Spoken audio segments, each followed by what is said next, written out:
हम ये नहीं कह रहे कि तुम तीर्थ स्थान मत जाओ, तुम कोई कार्य मत करो।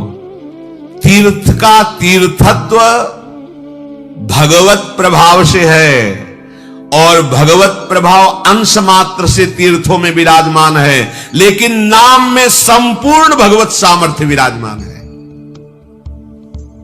बस समझ जाओ, अगर तुम्हारी जिह्वा पे राधा राधा राधा कृष्ण कृष्ण कृष्ण चल रहा है, तो आप तीर्थों को भी पावन करने की सामर्थ्य वाले नाम का उच्चारण कर रहे हैं। आपके चरण जहां पड़ेंगे वही तीर्थ हो जाएगा। तीर्थी कुर्वन्ति तीर्थानि। हमें विश्वास नहीं होता, इसीलिए हमारी प्रार्थना मान लीजिए, नाम से बढ़कर कोई पुण्य नहीं है, जिससे आप पुण्य करने के बड़े लालायित हैं।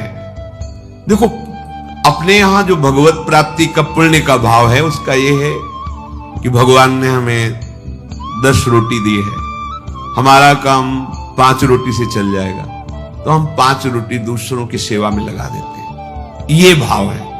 दान पुण्य वो एक अलग चीज है। भगवत प्राप्ति के मार्ग वाले उपासक को ये भाव रखना है, प्रभु ने मुझे इतना दिया है, मेरा काम इतने से चल जाता है, तो और जो भगवत स्वरूप है, गौ सेवा, पंछियों की सेवा, अन्य जीव, बीमार कोई है उसको, साधु महात्मा, धामवासी, विरक्त जन, उससे क्या होगा?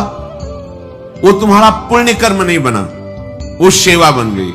और सेवा सीधे भगवान से है, बीच में किसी का मिलना जुलना नहीं, सीधे भगवान। सेवा का फल भगवान की प्रसन्नता, और जिसके ऊपर भगवान प्रसन्न हो गए, अब क्या बकाया रह गया? जिनके प्रसन्न होने पर फिर और किसी को राजी करने की जरूरत नहीं पड़ती। जहां पर कृपा राम की होई, ता पर कृपा करे।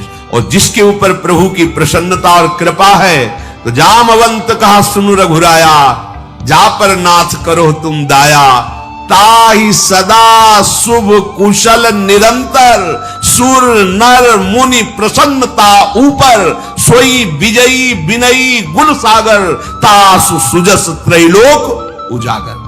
भगवान प्रसन्न हो गए तो जितने ऋषि मुनि महात्मा, सबका आशीर्वाद आपके ऊपर हो, कौन परास्त कर सकता है? तो हमारी बात को ध्यान से सुनो। तुम जिस परिस्थिति में हो, भगवान ने तुम्हें जहां रखा है, जैसी परिस्थिति में रखा है, तुम्हें निराश हताश होने की जरूरत नहीं है। वहीं तुमको सब फल मिल जाएगा। बस तुम ठीक से नाम जप करना शुरू कर दो। नाम जप अर्थात निरंतर भगवत संयोग, निरंतर भगवत संयोग। जय नाम तेई कृष्ण। कृष्ण नाम और कृष्ण स्वरूप अभेद है। जय नाम, अगर हम बोल रहे राधा राधा, तो मेरी लाडली जो राधा नाम रूप से मेरी जिह्वा में विराजमान है, अपार कृपा कर रही है। ये राधा नाम ऐसे सुनने को नहीं मिलता, ना जिह्वा में आता है। जब महारानी जी के रजोपसेवी रसिक जनों की कृपा, धाम की कृपा, तब जाके राधा नाम। ये तो राधा नाम वेद पुराणों से भी अलक्ष्य है। ये अन्यत्र आपको कहीं नहीं सुनने को मिले। यहीं से बाहर हटिए, मथुरा जाइए तो जय श्री कृष्ण मिलेगा, जय श्री कृष्ण। क्योंकि ये भूमि जिसमें आप विराजमान हैं, ये महाप्रेमामृत का सार, परा विद्या स्वरूप राधा नाम।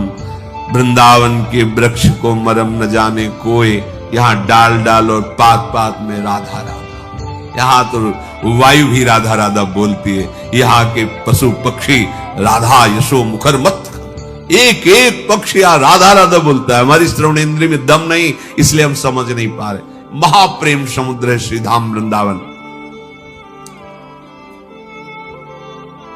मन नहीं लगता, कोई बात नहीं। भाव नहीं बनता, कोई बात नहीं। आप केवल जिह्वाग्रे, जिह्वा के अग्र भाग में उच्चारण कीजिए, राधा राधा राधा। जिह्वाग्रे नहीं, मन से अग्रे। मन लगे ना लगे, जीभ से बोलो, तुम्हारा काम हो जाएगा। नाम से जगन्यंता सर्वेश्वर भगवान खिंचते हुए हमारे पास आ जाएगा।